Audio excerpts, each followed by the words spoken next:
கர்த்தருக்குள் பிரியமானவர்களே, மார்ச் 12 இன்றைய பனித்துளிகளின் தலைப்பானது நம்பிக்கை இழக்காதே.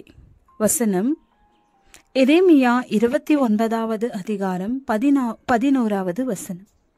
நீங்கள் எதிர்பார்த்திருக்கும் முடிவை உங்களுக்கு கொடுக்கும்படிக்கு நான் உங்கள் பேரில் நினைத்திருக்கிற நினைவுகளை அறிவேன்.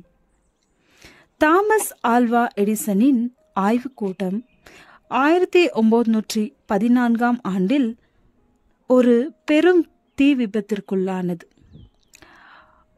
வானளாவிய தீ கட்டுக்கடங்காமல் கொழுந்துவிட்டு எரிந்தது.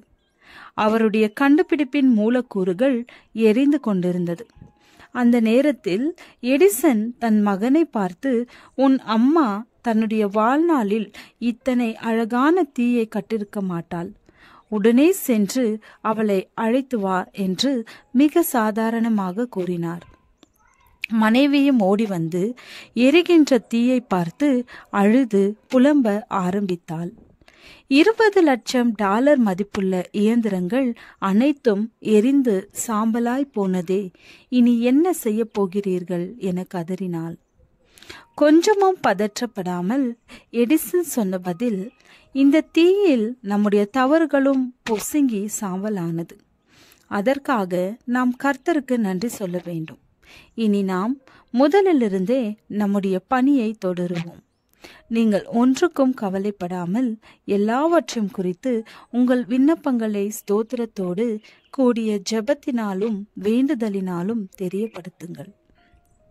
ஆம், நமது வாழ்வில் எப்படிப்பட்ட நஷ்டத்தை சந்தித்தாலும் அதனை தேவனுடைய சித்தம் என்றே எண்ணி நம்முடைய வாழ்க்கையை தேவனோடு தொடர வேண்டும்.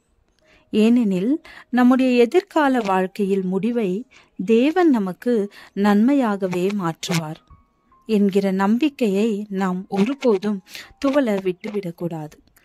ஒரு காசுக்கு 2 அடைக்கலான் குருவிகளை விற்கிறார்கள் அல்லவா?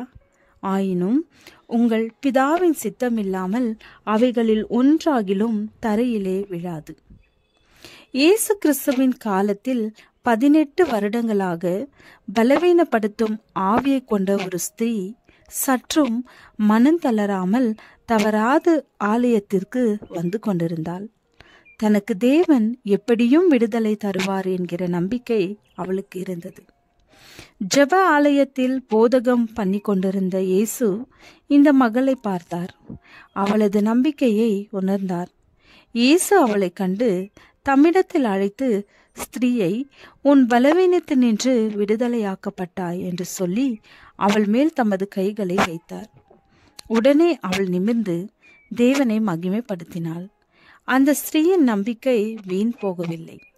தேவனுடைய சுகமளிக்கும் நாளுக்காக பொறுமையோடு ஒவ்வொரு ஓய்வு நாள் தோறும் ஆலயம் சென்று நம்பிக்கையோடு காத்திருந்தாள். பலன் பெற்றாள். அந்த ஸ்திரீயின் பாவங்களும் மன்னிக்கப்பட்டன. அவளும் சுகம் பெற்றாள். கர்த்தருக்கே மகிமை உண்டாவதாக. ஜெபம். பிதாவே, துன்பம் நேரிடும் போது துவண்டு விடாமல் நான் உம்மேல் நம்பிக்கையோடு வாழ பலன் தாரும். ஆமென்.